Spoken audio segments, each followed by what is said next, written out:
تو آج ہم ایک بہت ہی خاص ذریعے پہ بات کرنے والے ہیں۔ یہ ایک مختصر سی حدیث ہے جو ہمیں ملی ہے، لیکن اس کی گہرائی وہ بہت زیادہ ہے۔ یہ رمضان کے روزوں کے بارے میں ہے، ایک ایسا عمل جس سے دنیا بھر میں کروڑوں لوگ ہر سال دہراتے ہیں۔ ہم اکثر اس کی ظاہری شکل پر ہی توجہ دیتے ہیں، مطلب سحری، افطار، بھوک، پیاس۔ لیکن کیا ہم نے کبھی سوچا ہے کہ اس عمل کے روحانی انجن میں اصل میں کیا چل رہا ہے؟ وہ کون سی چیز ہے جو اس جسمانی مشقت کو ایک ایسی عبادت میں بدل دیتی ہے جس کا انعام ناقابل تصور ہے؟ آج ہم اسی چھپے ہوئے پہلو کو سمجھنے کی کوشش کریں گے، ان شرائط کو جو روزہ رکھنے کو محض ایک رسم سے کہیں زیادہ بلند کرتی ہیں۔ آپ نے بالکل صحیح سمت پہ بات شروع کی ہے۔ یہ ایک ایسا موضوع ہے جس کی روح کو سمجھے بغیر رمضان کا تجربہ ادھورا رہ جاتا ہے۔ جس ذریعے کا آپ ذکر کر رہے ہیں وہ حدیث کی دو سب سے مستند کتابوں صحیح بخاری اور صحیح مسلم دونوں میں موجود ہے۔ اچھا، دونوں میں؟ جی، اور یہ کوئی معمولی بات نہیں ہے۔ امام بخاری اور امام مسلم نے لاکھوں روایات کے سمندر میں سے چھان بین کر کے سخت ترین معیار پر پرکھ کر ان حدیث کو اپنی کتابوں میں جگہ دی ہے۔ یہ اس قول کو علمی دنیا میں سونے پر تولنے کے برابر بنا دیتا ہے۔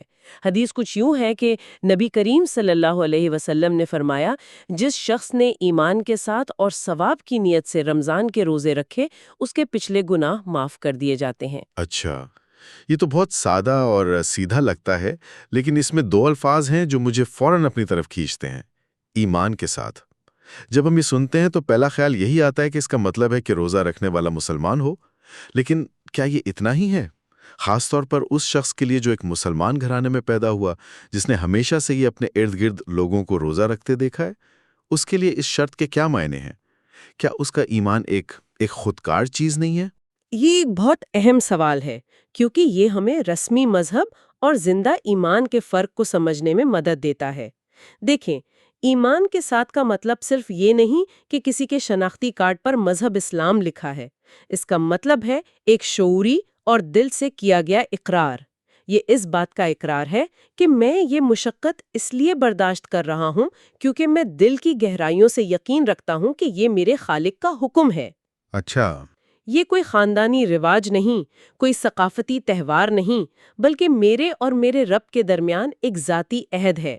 جو شخص پیدائشی مسلمان ہے، اس کے لیے رمضان کا ہر سال آنا اس عہد کی تجدید کا موقع ہے۔ یہ اپنے ایمان کو آٹو پائلٹ سے ہٹا کر دوبارہ شعوری طور پر اپنانے کا نام ہے۔ واہ! یہ کہنے کے مترادف ہے کہ میں اس راستے پر صرف اس لیے نہیں چل رہا کہ میں اس پر پیدا ہوا تھا، بلکہ اس لیے کہ میں آج بھی اس راستے کو دل سے منتخب کرتا ہوں۔ واہ! یہ تو پورے عمل کا زاویہ ہی بدل دیتا ہے۔ تو یہ صرف ماننا نہیں، بلکہ اس ماننے کی بنیاد پر شعوری طور پر عمل کرنا ہے۔ یہ روزے کو ایک سالانہ عادت سے نکال کر ایک سالانہ عہد وفا بنا دیتا ہے۔ بالکل، آپ نے صحیح سمجھا۔ یہ اسے ایک میکینیکل عمل سے ایک بامانی عبادت میں تبدیل کر دیتا ہے۔ یوں سمجھیں کہ جیسے دو لوگ ایک ہی پہاڑ پر چڑھ رہے ہوں۔ ایک صرف اس لیے چڑھ رہا ہے کیونکہ اس کا گروپ چڑھ رہا ہے، جبکہ دوسرا ہر قدم پر پہاڑ کی خوبصورتی، چیلنج اور اپنی ہمت کو محسوس کر رہا ہے۔ صحیح۔ دونوں کی منزل ایک ہو سکتی ہے، لیکن تجربے اور اس سے حاصل ہونے والی روحانی ترقی میں زمین آسمان کا فرق ہوگا۔ ایمان وہ شعور ہے جو روزے کے ہر لمحے کو بامانی بناتا ہے، اور یہی شعور ہمیں دوسری شرط کی طرف لے جاتا ہے جو اس سے بھی زیادہ گہری ہے۔ اور وہ ہے ثواب کی نیت سے۔ عربی میں اس کے لیے لفظ احتساباً استعمال ہوا ہے۔ یہ پہلی شرط سے کیسے جڑا ہوا ہے؟ اگر کوئی ایمان کے ساتھ روزہ رکھ رہا ہے تو ظاہر ہے وہ ثواب کی امید بھی رکھے گا۔ اس میں الگ سے کیا خاص بات ہے؟ یہاں ایک بہت لطیف نقطہ ہے۔ احتسابم کا ترجمہ صرف ثواب کی نیت سے کرنا اس کے مفہوم کو تھوڑا محدود کر دیتا ہے۔ اس کا اصل مطلب ہے اجر کی امید صرف اور صرف اللہ سے رکھنا۔ صرف اور صرف اللہ سے؟ جی، یہ نیت کے خالص ہونے پر شدید زور دیتا ہے، یعنی اس عمل کے پیچھے کوئی اور محرک نہ ہو، نہ لوگوں کی تعریف، نہ معاشرے میں متقی کہلانے کی خواہش، نہ صحت کے فوائد؟ بالکل، نہ وزن کم کرنے کا ارادہ۔ یہ سب ضمنی چیزیں ہو سکتی ہیں، لیکن بنیادی محرک صرف ایک ہونا چاہیے: اے اللہ، میں یہ صرف تیری رضا کے لیے کر رہا ہوں اور اس کا اجر بھی صرف تجھی سے مانگتا ہوں۔ یہ بات سمجھ میں آتی ہے، لیکن عملی زندگی میں یہ بہت مشکل لگتا ہے نا؟ ہم انسان سماجی مخلوق ہیں، ہمیں لوگوں کی تعریف اچھی لگتی ہے، اگر کوئی ہمارے روزے کی تعریف کرے تو ہمیں خوشی ہوتی ہے۔ اس دکھاوے اور خالص نیت کے درمیان لائن کہاں کھینچی جائے؟ یہ تو ایک مسلسل اندرونی کشمکش ہے۔ آپ نے اس کی عملی مشکل کو بالکل درست پہچانا ہے، اور شاید یہی اس عبادت کی خوبصورتی ہے۔ یہ ہمیں خود احتسابی پر مجبور کرتی ہے۔ لفظ احتساب میں حساب کتاب کا مفہوم بھی ہے، یعنی انسان مسلسل اپنا محاسبہ کرتا رہے۔ میرا ارادہ کیا ہے؟ میری نیت کس سمت جا رہی ہے؟ اچھا۔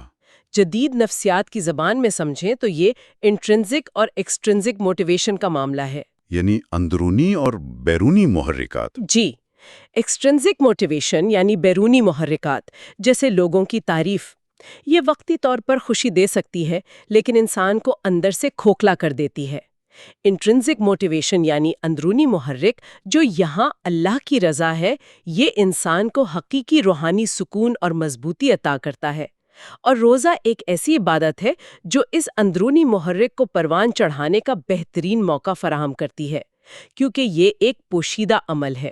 صحیح کہا۔ نماز لوگ دیکھ سکتے ہیں، زکوٰۃ کا علم ہو سکتا ہے، لیکن آپ کا روزہ صرف آپ کو اور اللہ کو معلوم ہے۔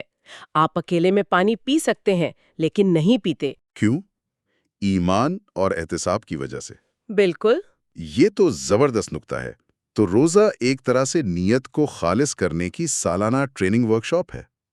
یہ ہمیں سکھاتا ہے کہ اعمال کو بیرونی ویلیڈیشن سے آزاد کر کے اندرونی یقین سے کیسے جوڑا جائے۔ بالکل، اور یہ اصول صرف روزے تک محدود نہیں، یہ اسلام کی تمام عبادات کی روح ہے۔ لیکن رمضان میں اس کی مشق سب سے زیادہ گہری ہوتی ہے۔ اسی سے جڑی ایک اور حدیث ہے جو اس تصویر کو مکمل کرتی ہے۔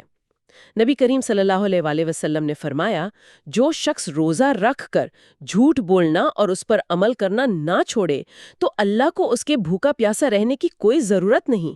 اوہ! اور ایک اور جگہ فرمایا کہ روزہ ڈھال ہے، تو جب کوئی روزے سے ہو تو وہ بیہودہ بات نہ کرے اور نہ شور مچائے۔ اگر کوئی اسے گالی گلوچ کرے یا لڑنے کی کوشش کرے تو کہہ دے کہ میں روزے سے ہوں۔ تو پھر یہ صرف کھانے پینے سے رکنے اور نیت ٹھیک کرنے کا نام نہیں، بلکہ یہ ایک مکمل طرز عمل کا پیکیج ہے۔ اندر کی نیت کو باہر کے عمل سے ہم آہنگ کرنا ضروری ہے۔ آپ اندر سے اللہ کے لیے مخلص ہیں تو آپ کا رویہ بھی لوگوں کے ساتھ بہتر ہونا چاہیے۔ یہ تو بہت کمپریہنسو ہو گیا۔ جی ہاں، یہ ظاہر اور باطن کا ارتباط ہے۔ آپ کا روزہ صرف آپ کے معدے کا نہیں بلکہ آپ کی زبان، آنکھوں، کانوں اور آپ کی سوچ کا بھی ہونا چاہیے۔ جب اندرونی ایماناً اور نیت احتساباً کو بیرونی ضبط نفس کے ساتھ ملایا جاتا ہے، تب روزہ اپنی حقیقی شکل میں سامنے آتا ہے۔ یہ محض پرہیز نہیں بلکہ تزکیہ نفس ہے، ایک روحانی تطہیر کا عمل۔ تو اب ان سب کو جوڑتے ہیں۔ اگر کوئی شخص ان تمام شرائط کو پورا کرنے کی کوشش کرتا ہے، شعوری ایمان، خالص نیت اور اپنے اعمال پر کنٹرول، تو پھر اس کا انعام کیا ہے؟ حدیث کے آخر میں جو وعدہ کیا گیا ہے وہ بہت بڑا ہے۔ اس کے پچھلے گناہ معاف کر دیے جاتے ہیں۔ یہ ایک بہت ہی طاقتور جملہ ہے۔ یہ اس پورے عمل کا نقطہ عروج ہے۔ یہ اللہ کی رحمت کی وسعت کا اعلان ہے۔ یہاں کچھ گناہ یا چھوٹی موٹی غلطیاں نہیں کہا گیا، بلکہ اس کے پچھلے گناہ کا ذکر ہے، جو ایک بہت وسیع اصطلاح ہے۔ مطلب سب کچھ؟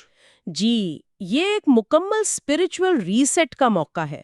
یہ ایک ایسی پیشکش ہے کہ 1 مہینے کی مخلصانہ کوشش آپ کی پوری پچھلی زندگی کی کوتاہیوں پر پردہ ڈال سکتی ہے۔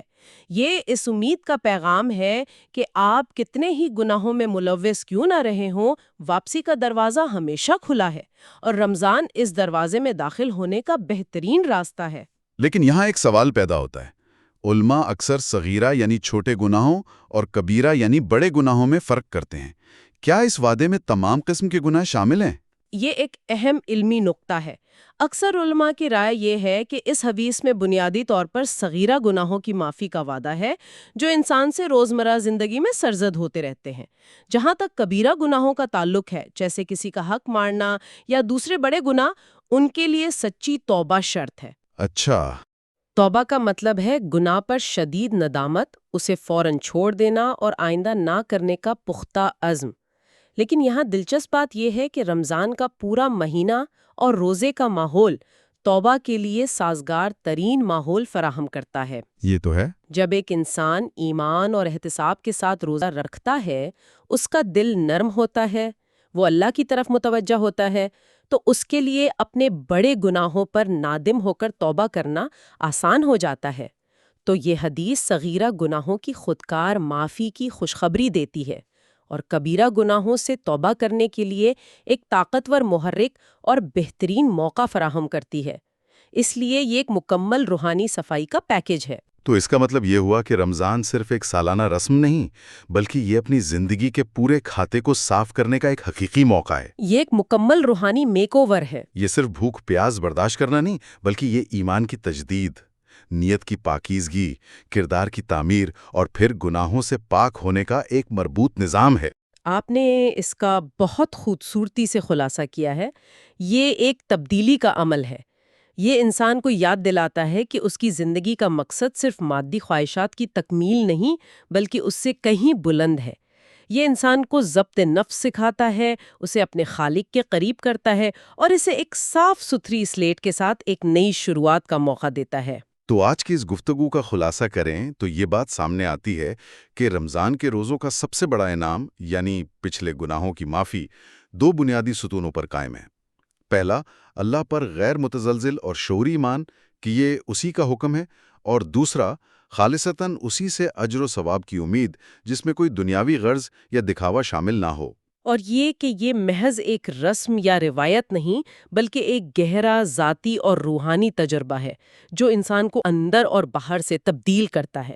یہ اس کی نیت کو خالص کرتا ہے، اس کے کردار کو سنوارتا ہے اور اسے اپنے رب کے ساتھ ایک مضبوط تعلق استوار کرنے کا موقع فراہم کرتا ہے۔ یہ محض پرہیز نہیں، بلکہ ایک روحانی ارتقاء کا سفر ہے۔ اس گفتگو کو ایک سوچ کے ساتھ ختم کرتے ہیں۔ ہم نے دیکھا کہ روزہ جیسا ایک مذہبی فریضہ بھی اپنی اصل روح کے لیے نیت کی گہرائی کا محتاج ہے۔ اگر ایسا ہے تو ہم اپنی روزمرہ کی زندگی کے عام کاموں کو، جو بظاہر بالکل دنیاوی لگتے ہیں، جیسے دفتر میں ایمانداری سے کام کرنا، اپنے خاندان کا خیال رکھنا یا ٹریفک میں صبر کا مظاہرہ کرنا، صرف اپنی نیت کو درست کر کے انہیں کس طرح ایک بامانی اور باعث اجر عبادت میں تبدیل کر سکتے ہیں؟ وہ کون سا ایک چھوٹا سا روزمرہ کا کام ہے جسے کل ہم ایک نئی بلند نیت کے ساتھ کرنے کی کوشش کر سکتے ہیں؟